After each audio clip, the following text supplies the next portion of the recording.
এই মুহূর্তে অস্ট্রেলিয়ার ডারউইনে আছেন রিপোর্টার তারেক হাসান শিমুল। সবশেষ খবর জানতে সরাসরি যুক্ত হচ্ছে তার সঙ্গে।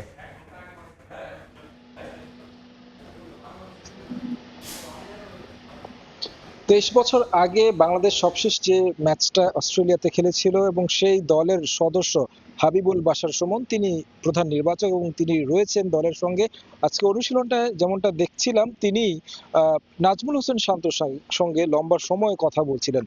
তার সেই অভিজ্ঞতাটা হয়তোবা শেয়ার করছিলেন তিনি দলের সঙ্গে, এবং পাশাপাশি বাংলাদেশের যে একাদশটা নির্বাচন করা অস্ট্রেলিয়ার বিপক্ষে যেই এই কন্ডিশনে স্বাভাবিকভাবে উইকেটটাতে যেমন গ্রাস রয়েছে সেই কারণে কিন্তু পেসাররা বাড়তি সুবিধা পাবে, সেটা শান্ত বলছিলেন প্রেস কনফারেন্সে এসে। পাশাপাশি বাংলাদেশ দলের ব্যাটিং অর্ডার নিয়ে যেই শঙ্কা কিংবা চিন্তার জায়গাটা ছিল লিটন দাসকে নিয়ে, তার বিষয়টা নিয়ে একটা আশার খবর শুনিয়েছেন শান্ত।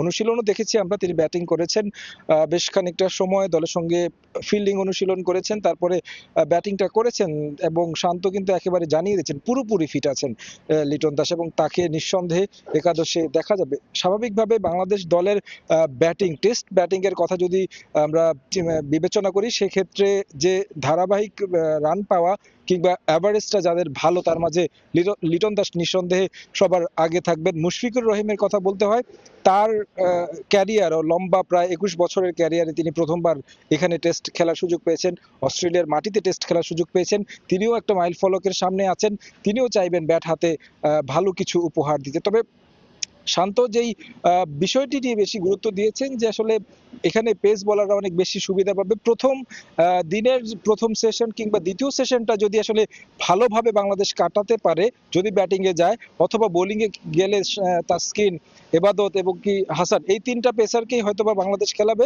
যদি সৌম্য সরকারকে নেওয়া হয় একাদশে, সেক্ষেত্রে কিন্তু একটা অপশনাল পেস বলার, মিডিয়াম পেস বলার সৌম্য সরকারকে পাবে।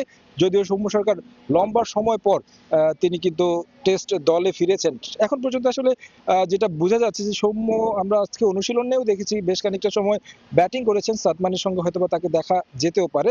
স্পিনে আমরা দেখছি যে তাইজুল এবং কি মিরাজ, এই দুজনকেই আসলে রাখা হবে। পাশাপাশি অজি অধিনায়ক আসলে যেমনটা তিনি বলছিলেন যে অস্ট্রেলিয়া তারা নাম্বার 1 র্যাঙ্কিং এ থাকলেও বাংলাদেশের সাম্প্রতিক পারফরমেন্স গুলো দেখেছে। বাংলাদেশের যে তাদের সাদা বলের দল সফর করে গেছে, সেই সফরে বাংলাদেশের পারফরমেন্সের প্রশংসাও করেছেন। নাহিদ রানা নেই এই সিরিজে, বাংলাদেশ নাহিদ রানা থাকলে হয়তো বা একটু বাড়তি সুবিধা পাবে, তবে পেতো।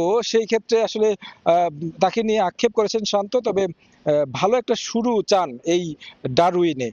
তো আমার কাছে ম্যাচের আগের দিনের সবশেষ এই ছিল।